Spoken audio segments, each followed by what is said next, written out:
We moved into our dream home. But it came with shadows that don't belong. When my wife and I bought our house last year, it felt like winning the lottery. It was an old Victorian in a quiet neighborhood, with just enough creaks and charm to make it feel like a fairy tale. The price was suspiciously low, but we chalked it up to the age of the place and the fact that it needed a little love. We thought we'd renovate slowly, breathe life back into it, and make it our forever home. From the very first night, though, we realized we weren't alone. The first thing was the sounds.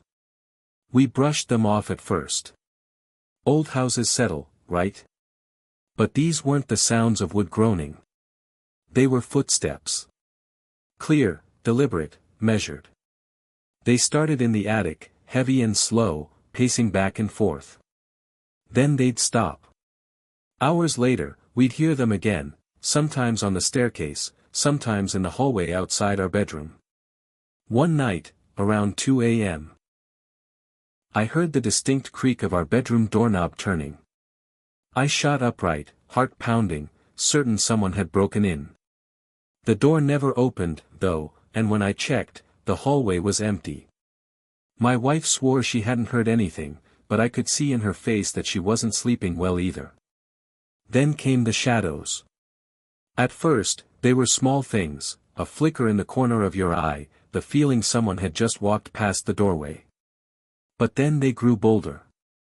I'd be in the living room late at night and see a tall, dark figure standing in the reflection of the TV screen, always behind me, always gone when I turned. My wife saw one in the kitchen, a woman-shaped shadow with long hair, standing perfectly still by the sink. She screamed, but when I ran in, nothing was there. We told ourselves it was stress, or maybe just tricks of the light.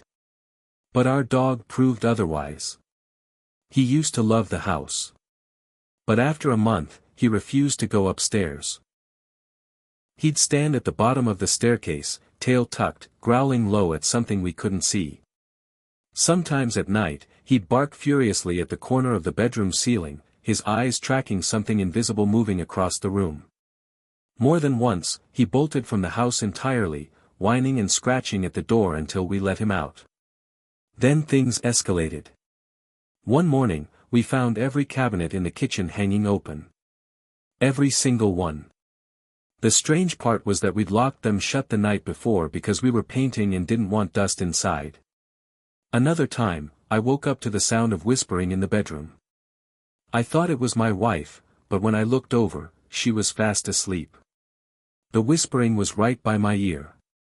We brought in a contractor to check for faulty wiring, drafts, or anything that could explain what we were experiencing.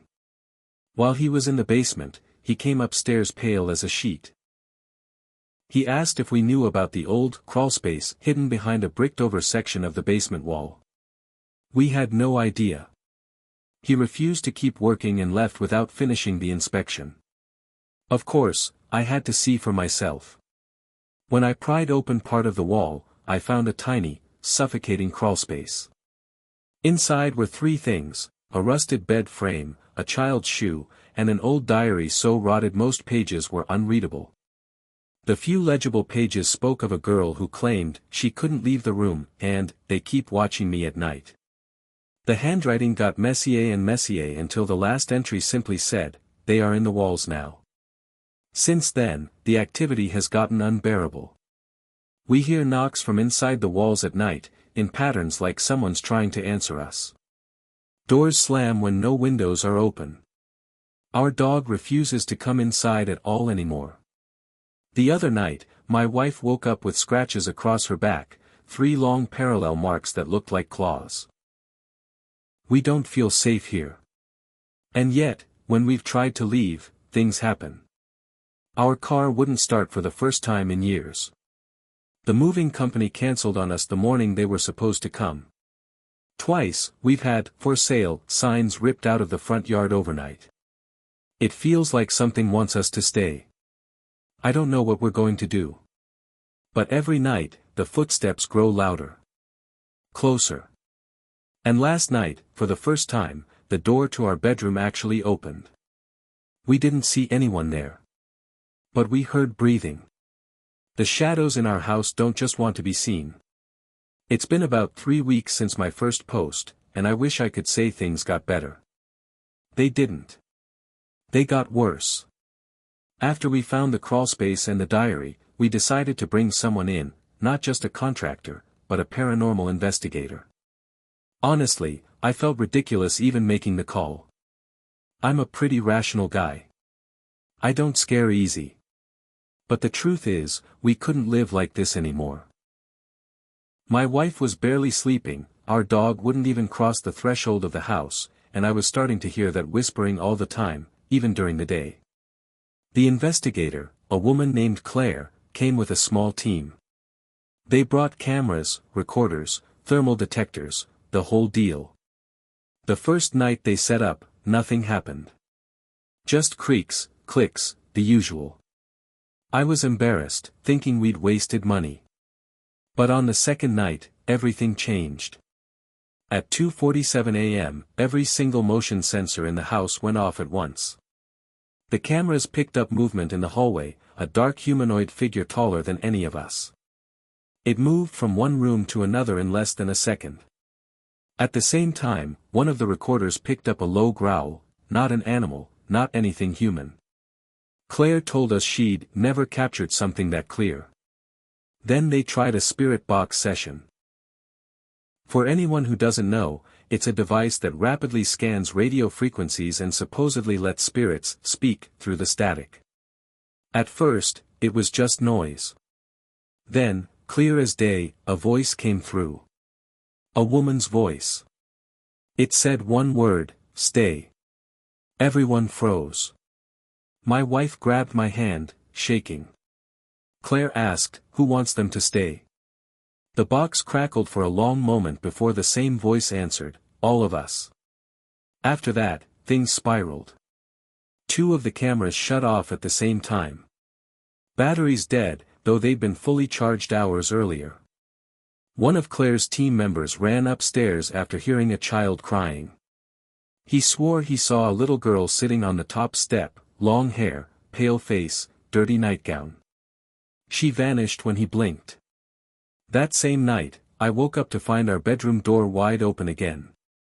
This time, I saw something. A shadow figure, taller than the doorway, standing completely still. I couldn't move, couldn't breathe. My wife started whispering my name in her sleep, like she was trapped in a dream. When I finally managed to sit up, the thing just folded back into the hallway and disappeared. The next morning, we begged Claire for answers. She said she believed the house wasn't haunted by just one entity, but several. And they weren't passive. She said they were feeding off us. Our fear, our energy, maybe even something deeper. She warned us that leaving might not be enough. If these things had attached to us personally, they could follow. That night, we tried sleeping in a hotel. For the first time in months, I thought I'd finally get some rest. But around 3 a.m., my wife shook me awake, terrified. She'd heard the whispering again, this time coming from the corner of the hotel room. We drove home at 4 in the morning, exhausted and broken. And when we pulled into our driveway, the front door of the house was wide open, swinging gently in the wind. We swear we locked it. Now I don't know what to do. Sell. Burn it down. Find a priest, an exorcist, a psychic. Nothing feels like it will matter. Because it's not just the house anymore. The shadows have started following us in mirrors, in reflections, in dreams. And sometimes, when I'm lying in bed, I swear I feel someone else breathing in sync with me. Right next to my ear. It's been a month since my last post, and I honestly wasn't sure I'd write again. Things got so intense, so terrifying, that even putting it into words feels dangerous, like acknowledging it makes it stronger. But a lot of you asked for updates, and maybe writing this out will keep me sane. After the hotel incident, we realized this wasn't just about the house anymore. Something attached itself to us. Still, we wanted answers, so we dug into the property's history. At the county records office, we found that the house had been sold 6 times in the last 40 years. Every family that moved and left within 2 years. No one wanted to talk about why. One record stood out: in the late 1960s, the house belonged to the Wexler family. A father, mother, and their daughter, Emily.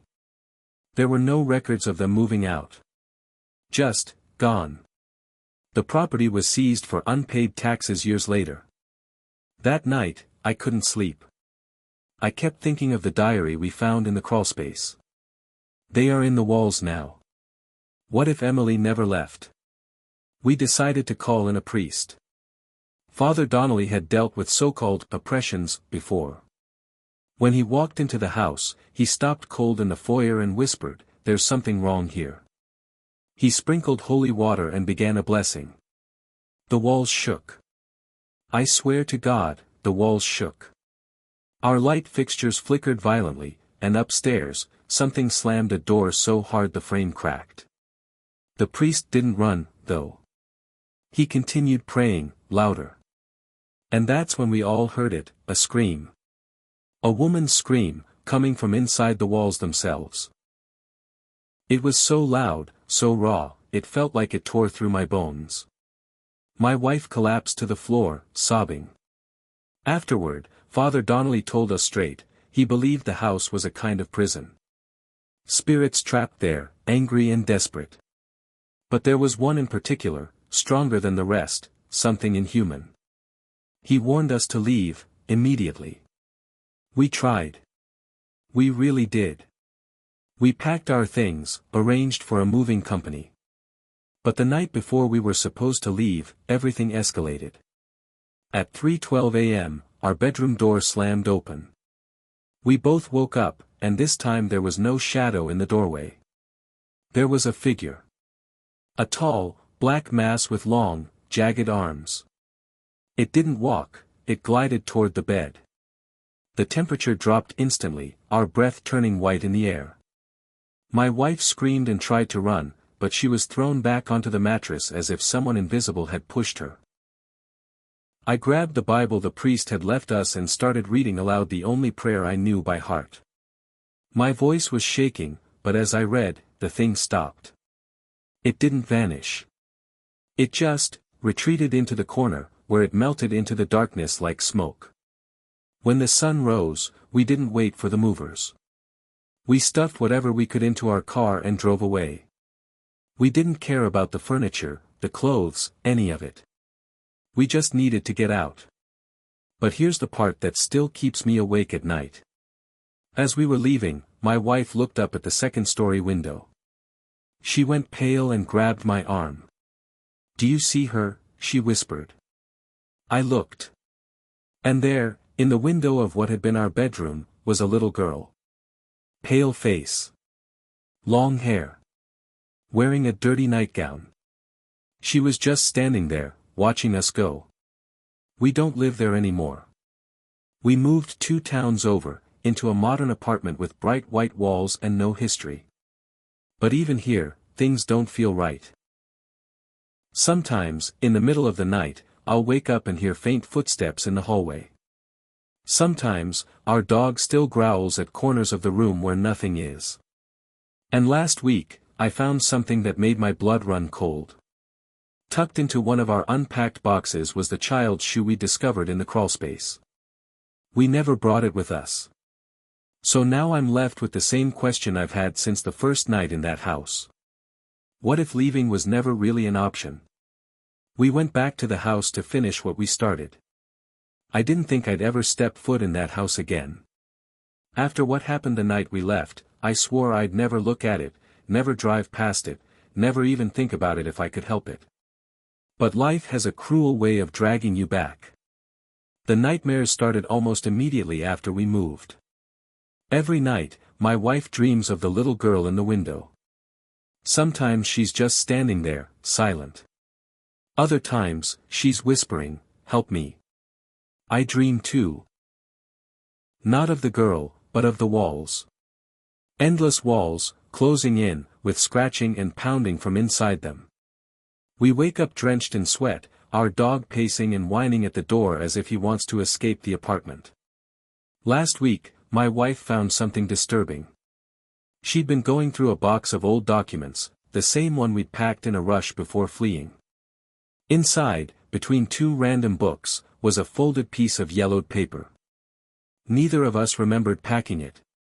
On it was handwriting, small, frantic, scrawled. It said, "I'm still here. Don't leave me in the dark." There was no signature. But the handwriting looked like the diary from the crawlspace. That's when my wife said it out loud, "We can't just run from this. She's still there." I wanted to fight her on it. I wanted to say no, to never go back. But deep down, I knew she was right. If Emily, or whatever is left of her, was trapped, maybe the only way to end this was to set her free. So we went back. We didn't go alone this time. We brought Claire, the paranormal investigator, and Father Donnelly. I don't know if we were brave or just stupid, but we needed answers. The house looked worse than we remembered. The yard was overgrown, the paint peeling, the windows dusty. But the moment we stepped inside, it was like it recognized us. The air turned heavy, suffocating. The familiar creaks and footsteps started almost immediately, like the house was aware and awake. We went straight to the basement. Claire brought her equipment again. The priest held his Bible tight. We broke through more of the wall where we'd found the crawlspace. This time, we dug deeper. And that's when we found it. Beneath a layer of loose bricks and dirt, we uncovered bones. Small, fragile, unmistakably human. A child's remains. My wife dropped to her knees, sobbing. Claire froze, whispering, "Oh God." The moment the bones were exposed, the whole house seemed to react. The temperature plummeted. The lights we'd brought flickered. From upstairs came the sound of heavy, rushing footsteps, like dozens of people running at once. Then, the scream. The same one we'd heard during the blessing, but louder, sharper, full of rage and grief. The priest began to pray over the remains. His voice shook, but he kept going, louder and louder, even as bangs echoed from inside the walls. Claire captured it all, her recorder picked up voices overlapping, dozens at once, crying out, whispering, growling. But one voice cut through them all, a child's, pleading, "Don't leave me." We stayed until the prayer was done. The priest blessed the bones, wrapped them in cloth, and told us they needed to be given a proper burial. For the first time since stepping into that house, the atmosphere shifted. The heaviness lifted, just slightly. The banging stopped. The silence afterward was almost worse, but it felt final. We buried the remains 2 days later, in a small cemetery outside town. My wife cried the whole time, whispering apologies into the wind. I couldn't shake the feeling that Emily, if it was her, was finally at peace. But here's the part one can't explain. Since then, the house has gone quiet. Neighbors told us the lights that used to flicker at night don't anymore. No more slamming doors, no more screams. The house feels empty for the first time in decades. And yet, we're not free. Last night, as I was brushing my teeth, I saw something in the mirror. Over my shoulder, behind me, was the faint outline of a little girl. Pale face. Long hair. Just standing there. When I spun around, the bathroom was empty. So maybe we did set her free. Maybe she's not in the house anymore. But what if that means she's with us now? We thought it was over. After we buried Emily's remains, we believed the haunting would end. For a few days, life felt normal. But soon, we began seeing her everywhere, in mirrors, in windows, in reflections. Always whispering the same words. "Don't leave me." Father Donnelly warned us Emily might not have been the cause at all, that something older, darker, had trapped her there. We returned to the house one last time. That's when we saw it. A massive, faceless shadow filling the hallway, pressing down on us. As the priest prayed, the house shook, and amid the chaos, Emily's small voice cried out, help me." The shadow faltered, then vanished. Hours later, the house mysteriously caught fire and burned to the ground. We thought it was over. But the night after the fire, I woke at 3:12 a.m. to the sound of breathing by my ear. When I turned, a pale little girl with long hair was lying between me and my wife, staring at me with unblinking eyes. When I blinked, she was gone. So maybe the house is gone, but Emily isn't.